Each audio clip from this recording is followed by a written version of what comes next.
Hello and welcome to another episode of Earth911, Sustainability in Your Ear. And I'm Mitch Ratcliffe, your host.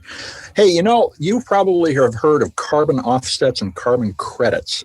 They're essentially the same thing, but they can serve very, very different functions. Carbon offsets are a way for somebody to retire an amount of carbon that offsets their emissions of carbon and essentially wash away the emissions that you have put out in the world. But carbon credits can be traded. And over the years, there have been some confusion about the difference between the two. And programs have promoted themselves as offsets rather than being what they actually do, which was allowing the trading of carbon. You might save some carbon and have paid to sequester it, but the credit could be sold to somebody else, like a company who wanted to emit more carbon. We have Blake Lawrence, who's the marketing manager of Cool Effect, which is a Greenbrae, California carbon offset organization. You can find them at cooleffect.org. We asked Blake to come on and talk about the difference and what carbon offset programs with Cool Effect look like. So Blake, welcome to the show. How are you today? Doing great. Going day by day. It's a beautiful day here in Northern California. So happy to be talking to you. Well, I'm glad that it's not smoky. Yes, us too. So first, let's talk about what I was just speaking to. Carbon offsets. Tell us in a nutshell what Cool Effect does and how the carbon offsets are handled. So Cool Effect is a nonprofit organization, as you said, that works to find the highest quality carbon reduction projects in the world and help them bring financing to them through the sale of carbon credits. We go out and we survey thousands of different projects to find the highest quality projects, the ones that are doing the most to helping reducing carbon pollution and help sell their carbon credits to individuals, organizations, businesses, nonprofits, schools, farms, whoever wants to offset their footprint. We will look to help them out and reduce their carbon footprint by any means necessary.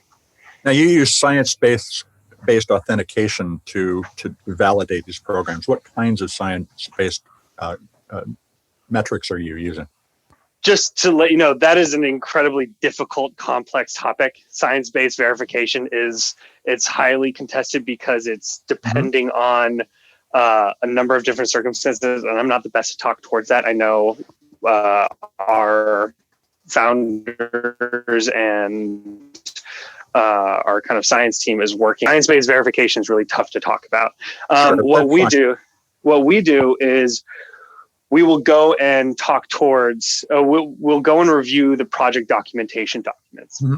And so what that means is when a project goes into looking to be issued carbon credits, they will have to go through this really intense 1 to 2 year long process, sometimes longer, about getting their project verified and scientifically prove that they are reducing X amount of tons per year.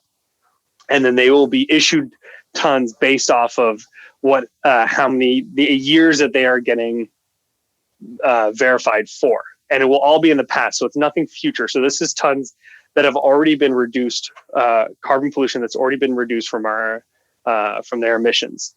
And so what we will do is we'll look at that project documentation, and we have a person on our team here, Sid Yadav, who has spent his life working both on the verification side and working with us, looking at projects and verifying that these are the highest quality projects. We look towards things like additionality, making sure that they need carbon financing to keep the lights on, keep the doors open, making sure the project's continuing. And you also have a very aggressive retirement program rather than waiting to the end of the year and retiring. In other words, permanently sequestering that carbon. You're retiring your carbon offset credits monthly. Why is that a better way to do it? Well, we feel it's the right way to do it. We don't want individuals worrying about if a ton has actually been reduced or not. We will work to retire the tons and get the money to the project as fast as possible, because these projects are depending on this financing to keep growing, becoming more sustainable through the carbon financing program. So So retiring on a monthly basis is incredibly important to us because it's getting the money to the projects and getting these tons off the market so they can be resold through third-party resellers. now, you also recently introduced something called the Seller's Pledge in October. How does that work? What does it mean that you have a Seller's Pledge related to carbon offset? So the Seller's Pledge was something that we came up with because we were pretty tired of the lack of transparency in the market, in pricing. And it really wanted to let buyers know how much they are paying per the ton and for the fees, and being completely transparent about that. Cool Effect has a 9.87% fee, which we are very transparent about. And we break out what that 9.87% fee goes towards, such as retirement, credit card fees, and things like that. And so we're able to keep our fee structure very low so that every individual knows exactly how much they are paying per ton for each credit they are purchasing. There's no hidden fees, nothing that you'd see at kind of an airline and baggage claim, things like that. None of those exist for Cool Effect. And that's a very good management ratio for a lot of nonprofits. Many nonprofits might take 30, 50, even 80% of the funds raised just to operate, but you guys are doing it for less than 10%. How do you report out to your customers, the people who are buying the offsets, about how you have used their money? Well, we run quarterly check-ins with all of our projects for larger company purchases over, not sure the exact ton amount that they purchase, but we will pull in metrics from the project to share with the businesses, usually are purchasing that much, to let them know this is what your money has done. Such as with our partner with Twitter. Twitter supported our Jacunda project in Brazil. And with that money, the project was able to build new houses and a school for the community there. And we were able to get photos from the community to share with Twitter so that they could have that information to know that, look, we're really doing something here. Mm-hmm. Just out of curiosity, how's building houses and schools lower carbon emissions in Brazil? Well, it's part of like bringing the community together. You need the community is protecting the forest, but they also need better lives. So helping them, having something they get out of protecting the forest by getting a new home or something like that. And these aren't mansions; they're huts. Sure, but it's a home for them and it's a school for them, and that shows that protecting this forest is more valuable than cutting it down and using the slash and burn economy where they're cutting down the trees and selling the timber. That's okay. So that's a really important point. So what you're doing is creating programs that not only grab CO2 in the sense of, like we're going to capture it out of the air, but you do support continued sustainable forests that are capturing that carbon. So by reducing the deforestation, you actually increase the carbon capacity of the rainforest. Now, and what you're hinting at is a world in which we are starting to transfer some value to the people who live in and can take care of that forest instead of chopping it down simply to survive. Absolutely. Hit the nail on the head. Couldn't have said it better myself. Great. Okay. So tell me about, you guys have a bunch of different ways to offset. You can visit the site, and I urge everybody to take a look at cooleffect.org while you're listening. And for instance, you can just, pick an amount for your annual offset, or you can offset things like travel. And tell us about how you can manage your travel emissions and offset them with Cool Effect. Absolutely. So imagine first flying in today's world. If you get the privilege, enjoy it. I certainly miss traveling. But traveling is what we call Scope 3 emissions. It's unavoidable emissions, and for businesses. And so when you travel, the flying creates pollution. It puts out carbon pollution when you fly. And so what we've done is we've figured out the calculation on a per hour basis of what your carbon footprint would be for your seat. And it's a simple calculation. And what is always shocking to people when I talk to them about it is how low it actually is and how little it costs. So to offset your carbon footprint, doing a round trip across the country ends up being around 1 ton, which I believe on our website is around $8.20 or something like that. And so that's a round trip from San Francisco to New York, and it offsets your footprint for that flight. Now, it doesn't offset the entire airplane, because the airplane you're just offsetting your single seat. But that's how we do it. And for the calculation, I believe we pull in EPA numbers on, basically breaks down into short haul, medium haul, and long haul flights. The most emissions are put out during takeoff and landing when you're flying. And so when you're only going a short distance, your emissions are lower, but it's a higher percent. Like, you're creating more emissions doing short haul flights than long haul, because when you're doing a long haul flight, you're up in the air for most of the flight. You're not going up and down. So we've taken that calculation and broken out into an hourly basis, so that when people look at it, people don't know how many miles it is from San Francisco to New York. They know it takes about 5.5 hours, 6 hours. And so they can go on our website and easily look at our calculator and understand what their carbon footprint is for that flight. And you also have driving and hotel stays and cruise stays or vacation offset calculators too. It's interesting because I particularly like the fact in cruise ships you can say how many people were on the ship and then how many people you are trying to offset, and you get a more exact number than you do in many cases where you just tell me 2 people, but you don't know much about the context of the 2 people. If they were the only ones on the cruise, that's going to be a very, very large footprint. Now, tell me about what you're doing with American Airlines, because they have an offset program built into their relationship with you. Yeah, so American Airlines was really exciting for us.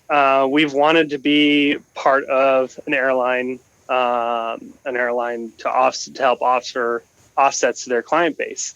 And partnering with American really came forward and said, look, we want to find the highest quality credits. We're not looking for cheap credits to offer our base. We don't mind if our base pays a premium, but having the highest quality credits is important because we want the money to go somewhere where it's really having an impact. And that's where our relationship really aligned with American Airlines, because that's what we think too. We don't want to support projects that are non-additional. We want to support projects that really need the funding, that need money to keep growing and expanding their project. And so working with American Airlines was really wonderful. And they announced our partnership at their board meeting earlier this year. Now, you also have a relationship with Salesforce. How are they using carbon offsets? Is it around the use of their service and their customers can purchase an offset to? So Salesforce, hopefully eventually we get down that path. It's not there yet, but Salesforce started working with us. Our founders, they have a carbon offset project that they run called Proyecto Mirador. And at Proyecto Mirador, they utilize Salesforce as a tool to track the stoves they build. Okay. So tell me about Proyecto Mirador a little more so that we have a context for that. So Proyecto Mirador is a fuel-efficient stove project based in Honduras. And to date, we've built over 200,000 stoves in rural Honduras.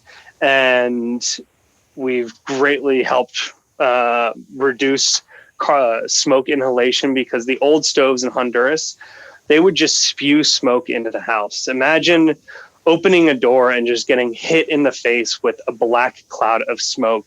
And that's what these women and children who have to attend to the stove all day are dealing with and breathing. Our founders went down to a medical mission in Honduras in the early 2000s, and a lot of the women and children were coming in with major respiratory problems. And you're up in the mountains in Honduras. It's beautiful. There should be no respiratory problems. And yet babies were coming in sucking on nebulizers because they couldn't breathe. And it was actually my sister who really put 2 and 2 together, where she was invited into one of the homes at night of a family that she had translated for the doctor. And she opened the door, and exactly what I said, she got hit in the face with a blast of smoke and was like, whoa, what is this? And put two and two together. From then on, our founders, my family, they decided to build a better stove. We wanted to help get the smoke out of the house. We wanted the food to cook faster. And we wanted to use less wood. So we are improving respiratory health. We are getting more time for the women and children to go out, get an education, and do more things instead of just being by the stove all day, sticking wood inside. And then with the deforestation, they're cutting down a lot less trees because the stove is so much more efficient. It's burning much hotter and using almost all of the wood. And so there's less smoke and you need less fuel to burn. Okay, so again, it's both introducing efficient technology and reducing the demand for wood locally. Both things contribute to lower emissions. One contributes to actually continuing to keep trees alive so they capture more emissions in the future. That's great. Now, you just said your parents founded the organization, and yep. Obviously a family affair. What motivated the Lawrence family to make tackling CO2 emissions its life mission? I think it all started in Honduras. It started with Proyecto Mirador. Climate change is the biggest problem our generation is facing.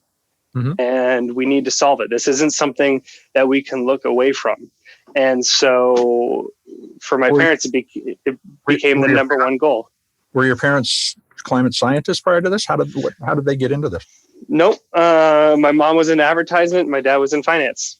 They just found a passion. And my dad is incredibly passionate about this. He was the one that originally came up with the idea of a legal signed document of the seller's pledge to say, look, we do not have any other fees. We will not change those fees, and sending that to our clients to say, look, this is who we are. We're not going to sign. We're not going to do anything. We're not going to change the fee structure. It's carbon done correctly. And have our partners take that to other offset providers, and they won't be willing to sign it because they can't release their fee structure. They don't want to. Now, what other projects are you working on? You've mentioned Proyecto Mirador, and we've talked about building schools down south in Brazil as well. What else could I support by offsetting carbon through cool effect? So we have projects all over the world.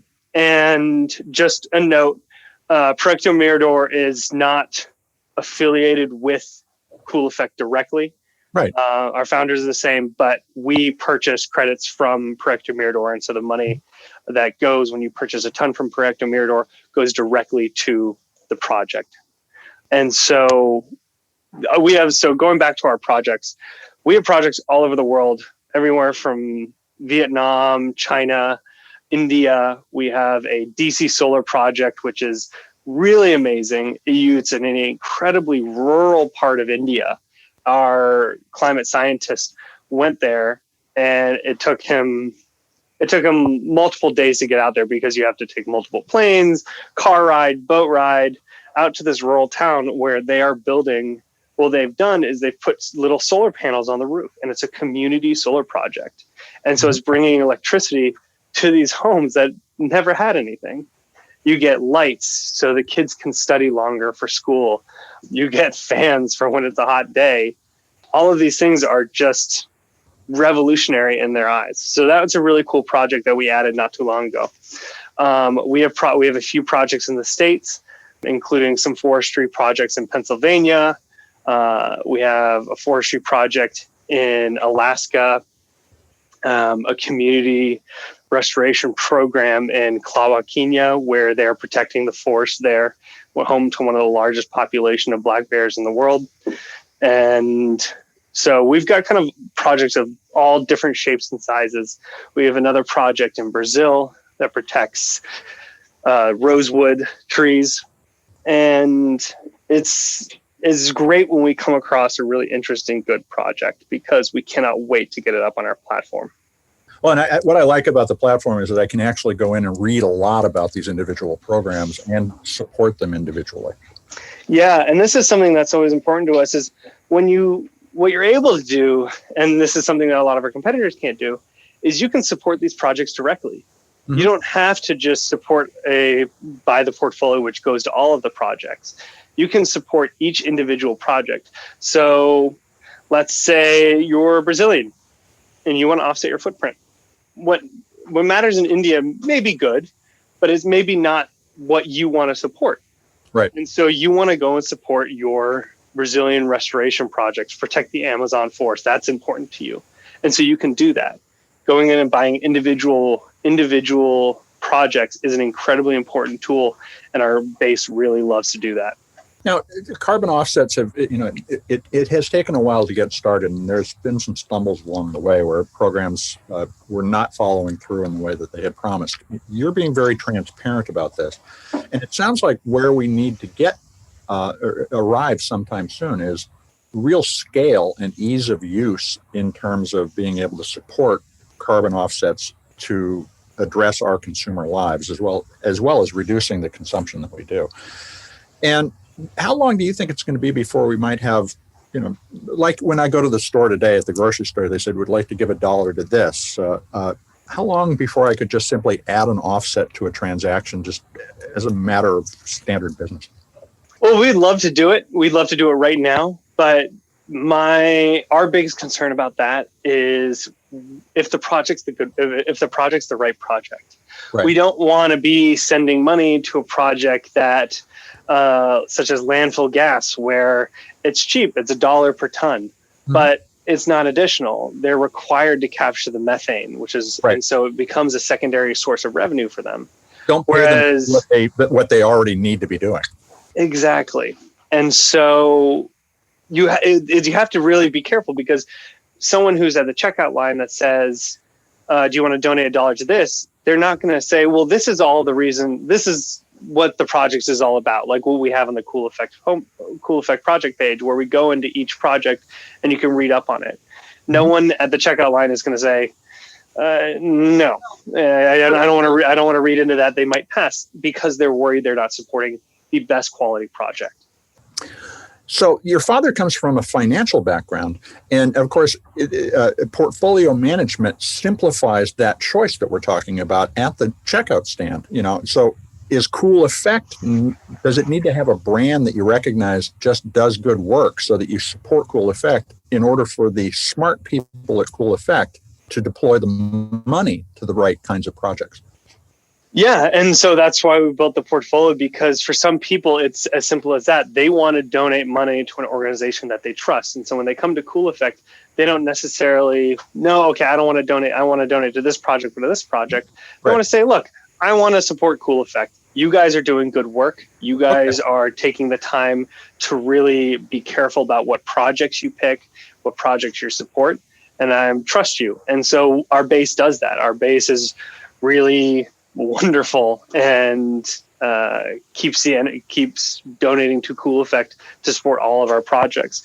And then once a week, we'll sit down and we'll say, okay, what project needs a little love? Some projects will reach out to us and say, oh man, like we're really not doing well. We need some funding. We want to build this. And we'll say, okay, well, let's donate some money to this project.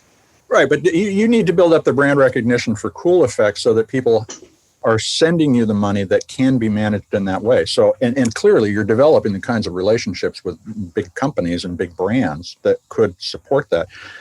And what I'm really asking you is, what is your plan for raising the Cool Effect flag high enough that it becomes that trusted source that somebody could drop $1 in the bin at the store?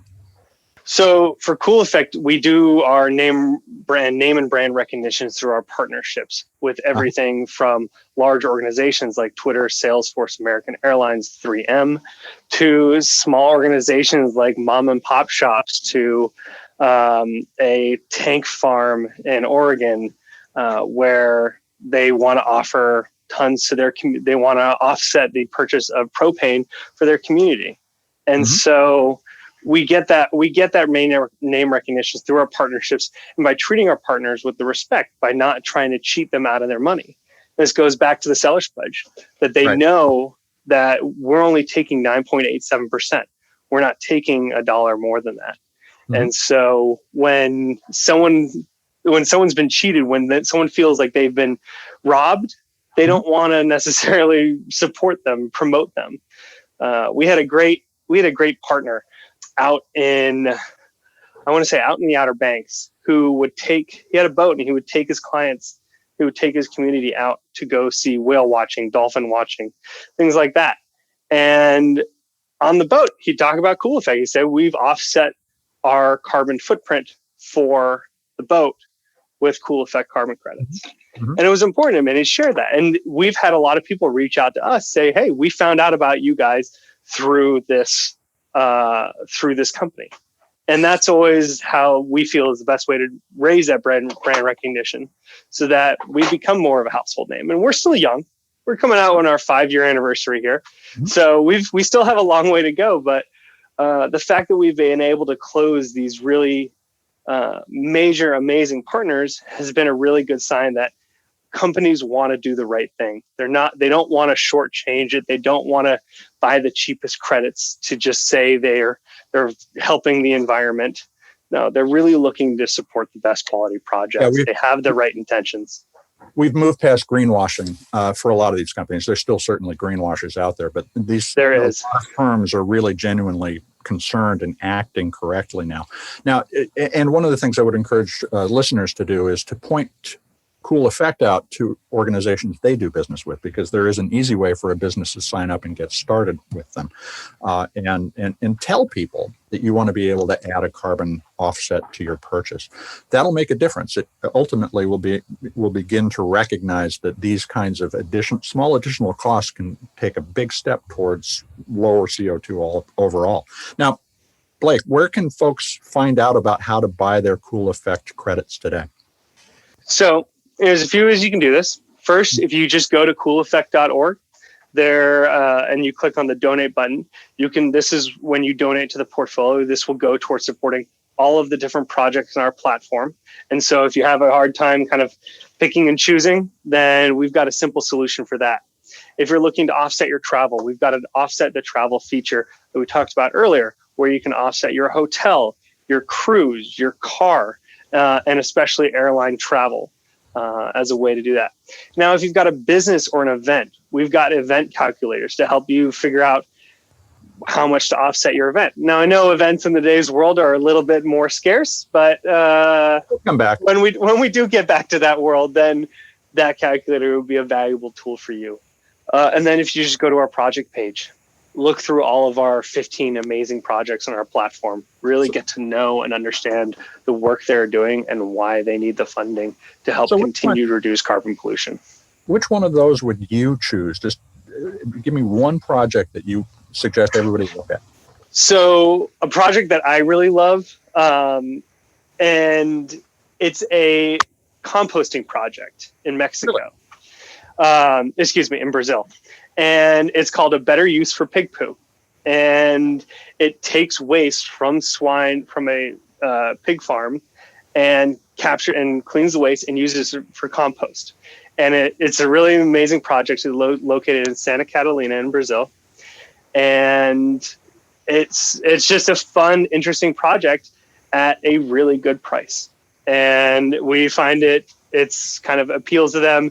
You've got wonderful, cute little baby pigs. And yeah, that one is always, when we found it, when we got it on the platform, we were all really excited because it's a really interesting project. And it also supports that when you have food waste, to always compost your leftovers.